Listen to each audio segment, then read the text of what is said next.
Okay, can you all hear me?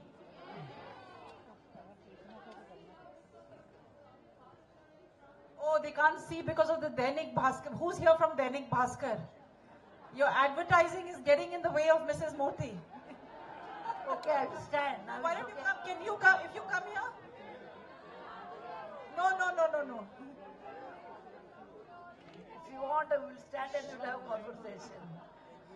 Mrs. Murthy has hurt her leg, and I'm going to let her tell you how she did that. But I think it'll be hard for her to stand. Should we move our chairs to the front? No, hold on. You sit here. Mrs. Murthy, you sit here. I'll organize it. Can you move this chair here? But they can't see us. I kicked someone very important person, so actually my leg is hurt. Yeah, it's okay. The cameras. I guess this will be an off-camera event then. No, I sprained. I sprained my leg. Yeah. It's okay. Ask her how she did it. When you get old, these things happen. That's not what she said downstairs. Okay. Is that better? Can you all see us better now? All right. Or still I can stand and talk. No, you will hurt your leg. I'm a teacher, For a teacher, standing is not a punishment. For students, it's punishment. Mrs. Murthy, they moved us here now. If you want Don't to come take on it this very side. seriously. It's a fun session. I never make a serious session. Can you see us now? You come here. Do I look very... Okay, do I look very young? This is a children's event and we're playing musical chairs, so... Come. All right, now, take it or leave it. This is... All right. First of all, thank you all for being already such an energetic audience. So lots and lots of Mrs. Sudha Murthy fans here. So give a big, huge hello.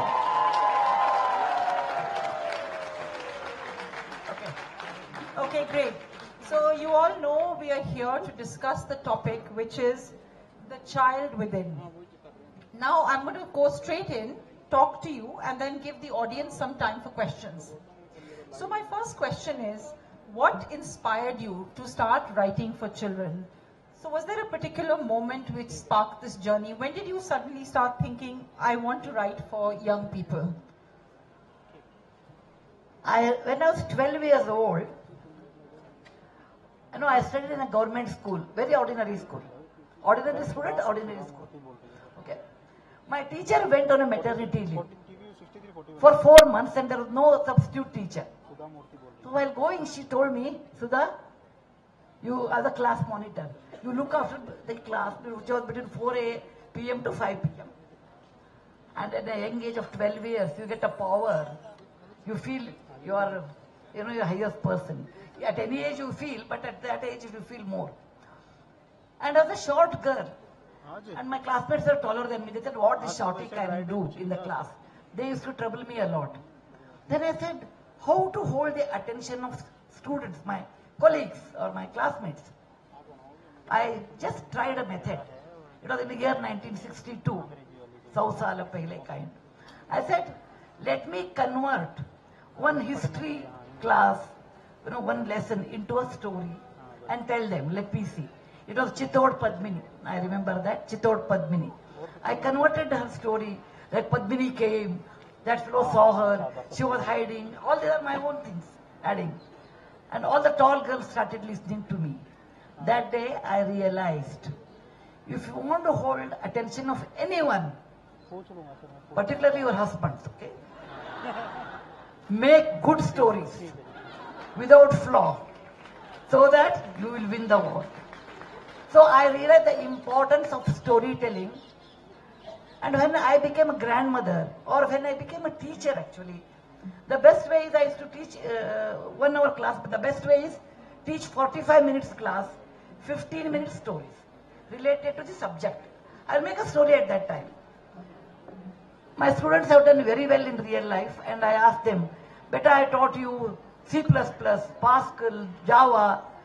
Did it help you anywhere in your life? Then, oh ma'am, we learn from internet many things, but we remember your stories. So storytelling is a great art. Everyone sitting here, you have thousands of stories within you, but you have not tapped it and making it a story. So when I thought of children, today's children, grandparents are extremely busy in attending the, observing, seeing the TV serials. When somebody is getting married, Rama is getting married, so the parents or the grandparents are really worried. Today's serial, she'll get married or not. So grandparents are busy in TV serials. Parents are busy in software work, that is my world. Then how children will get a good value system? That system is, if you tell Satyam Vada Dharmam Chara, you should be like that, they think it's a moral science class and they will run away. All moral science class, attendance is 0. So I said, how will I connect myself to the next generation, giving them good values in today's scenario? Then I said, okay, convert every value into a story.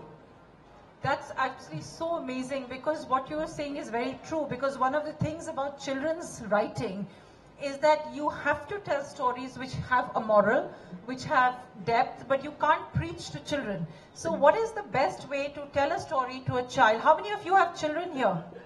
Most of them. How many of you, struggle to sometimes tell them stories which keep them hooked? So can you give some tips? Looks like everyone knows how to keep their children engaged. But can you tell us, how do you give them stories which have depth and resonance and meaning without sort of preaching to them? Well, I think about it. It's not that immediately I get a story. I think about it and I will rewrite it in my mind first. For example, I was cutting onion one day. I said, why can't I write a story how onion got its layers? But how I will write it? Then I thought, maybe somebody had, like a sari gives me an idea of layers. Then I thought, okay, I will convert that. So I thought for a day or two, and by this time, I'm well versed with technology and technical things, how to write that. So simple things like why mango is sweet, why bamboo is bountiful, okay? Bamboo is bountiful. Why chilies are, red, all these things, small things. I'll make a story. Why sea water is salty. These are small things, but create a story in that if you are greedy, if you lie to your elders, if you don't work hard, if you are jealous, then the end result is bad. This is the moral. I will make a story. One had good things, he or she succeeded. One had bad things, they failed. It's a simple logic. Make it in a very simple way. Write it in a more simple way so that anybody can understand it. One of the things which this makes me think, I'm the mother of a 5-year-old myself, is that how do you help children to maintain their innocence in today's times when you see there's so many things on social media, they're exposed to so much that none of us had when we were growing up. So how do you explain these values and stories to them which allows them to maintain their innocence in today's world? Actually, many people ask me, how do you write? You are quite impractical. People tell me about me. Are you very practical? Maybe impractical. They say, it's fine. People can tell me anything. I know what I am. I don't worry about that. Okay? People will tell you you're a big round of applause. No. People will tell you look very beautiful. I ask, what do you want? I know at 74 how I should look. I know. Mirror tells me what I am. So I'm not worried about what people talk. I said I write children books well because I have a child within. I have a child within. What is the definition of a child? It is not because the child is short, tall, age. If you are innocent, if you are truthful, if you are adventurous, and if you are very curious, that mindset is called a child mind. Okay? Again, if your expectation in life is minimum, that is also a child's mind. Like a child enjoys the good lollipop. Whereas the mother will not say, oh, I don't know what water it is, whether it may gala kharab ho jayega, and all those things. So if you want to retain that beauty of a child, then you should be like a child. When I write for children, it takes under 2 to 3 days for me to become a child. 7, 8 years. If I'm writing for 8 years, I'll become 8 years child. Then how do you do that? Tell us a little bit about how you do that. It takes 2, 3 days. I said, okay, I'm going to be a child. That means what? I don't dislike anybody. I don't make any comment. I'm a child. What child enjoys? Fatty persons. A child enjoys miser stories. A child enjoys always a positive note. That means happy ending. So I look life with that angle. Okay? When I look the life at that angle, it takes a couple of days for me to be a child in my mind. Then I will think of a story which I enjoy as a child. Then I will write it. I will never be a 74 years old Sudha Murthy to write for a child who is 8 years old. I myself will become 8 years old inside. It takes a couple of days for me to be like that. Then I write all the stories. It takes more time for me from there to come to Sudha Murthy at 74. Because to be child is a great joy. I am going to getting in the part of a great joy. Coming out is painful because you have to come to the real life, reality where people are so different. So, to write a children book, you require to be a child within you. Enjoy every moment. A good rain, a good mango, a lollipop, ice candy, small things. Enjoy. Don't keep a high bar of expectation. I will be happy only if you get me a car. This is not a child, it's a mother. Okay? A child will be happy with a cycle. So, when you like simple things, enjoy simple things, you will become a child. And you know, in your case, you've always, I've known you now for almost Long 15 time. years. And one of the things which has never changed about you is you have always maintained this childlike quality within yourself. Even though you have had a very extraordinary life by anybody's standards, most people do not have all of the things that you have in terms of the experiences you've had. How do you maintain that childlike quality in spite of having so many things which could have stopped you from maintaining it? To great extent, you know, how you have been brought up. I was brought up in a family where learning was so important, you know, learning was important than money. And if you are curious and you want to learn, that time you realize the real joy. My grandmother started learning alphabet at the age of 62. So that I have inherited that quality. At any age you can learn anything. So when learning, you inherit the quality of learning and enjoying small things. I always enjoy small things, not big things. That makes my life simpler. And you know, I always say, look, I am like this. If somebody wants to play a game with me, let them play. I will not play games. I don't dirty my mind. I will be like this. I may lose, but I want to retain that freshness, that happiness of a child within me. And that's the reason everyone enjoys a child's company. It is not a transactional company. And probably that's one of the reasons that my writings have attracted even elders, because I still am not a transactional person. I keep it the way I am, and I'm happy the way I am. I get happiness the way I am. Not comparing with someone, not, you know, sold by, okay, they told me something, I should give them back. None of them. A child, maybe 7, 8 years, 10, 12 years, I don't know what I have inside. I'll be happy in small things, and I'm happy what I am. That's the reason I could retain it. Thank you.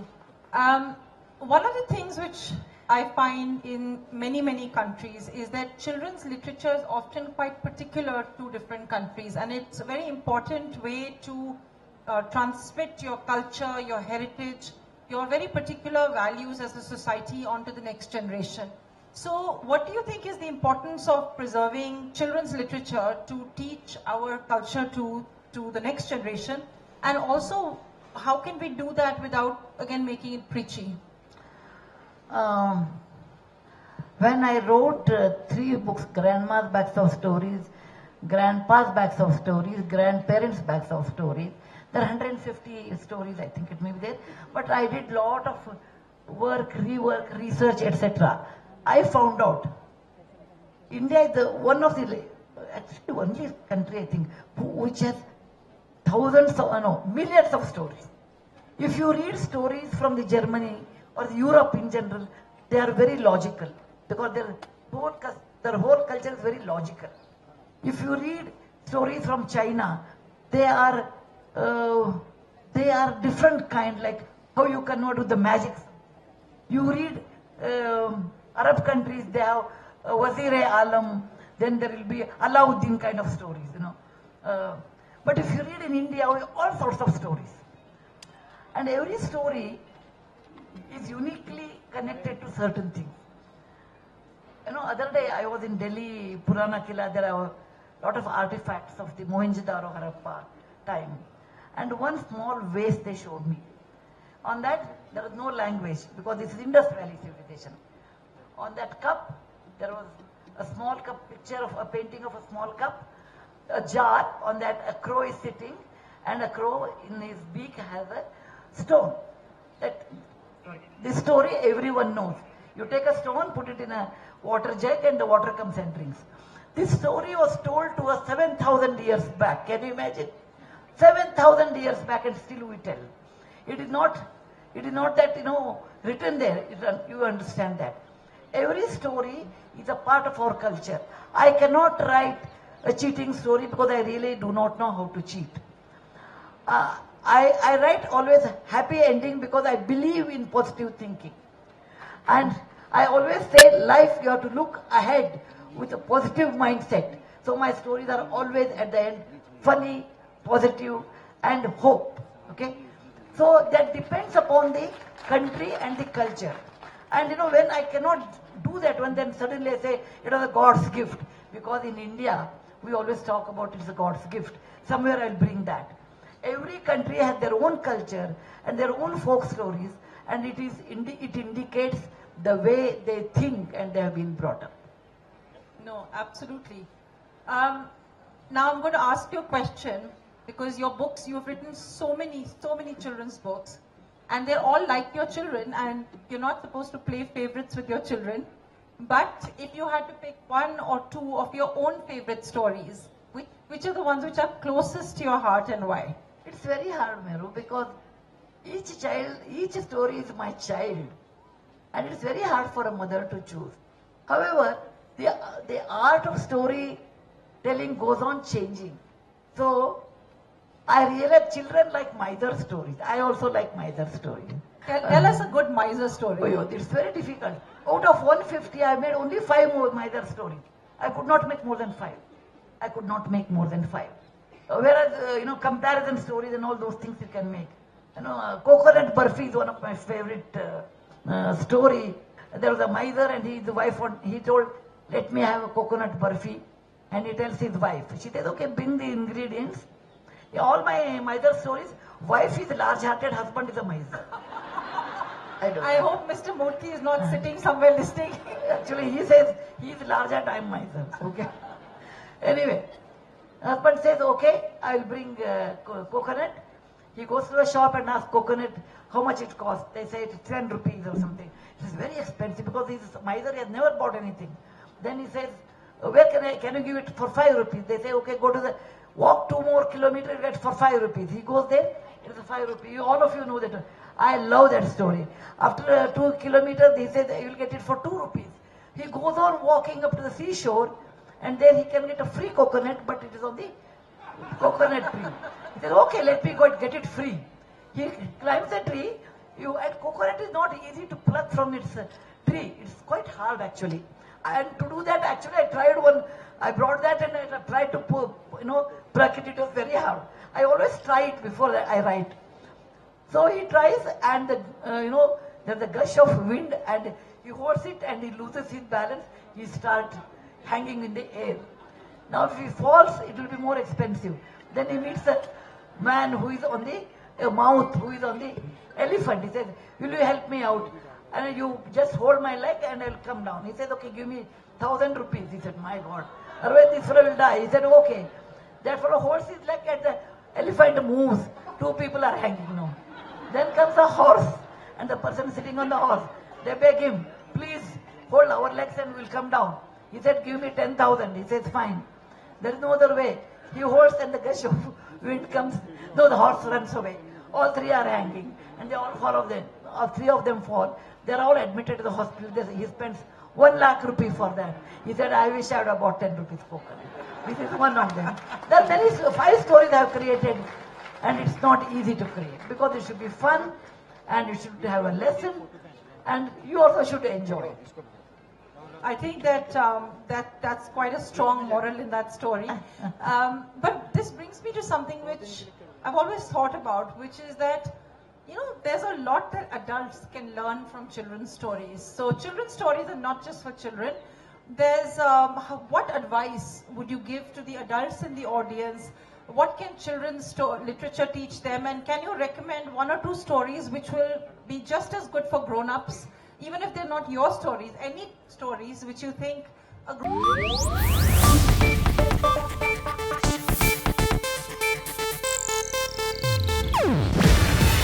ಇದು Asianet news network ಪ್ರಸ್ತುತಿ. ನೀವು ನೋಡ್ತಿದ್ದೀರಾ Asianet ಸುವರ್ಣ news.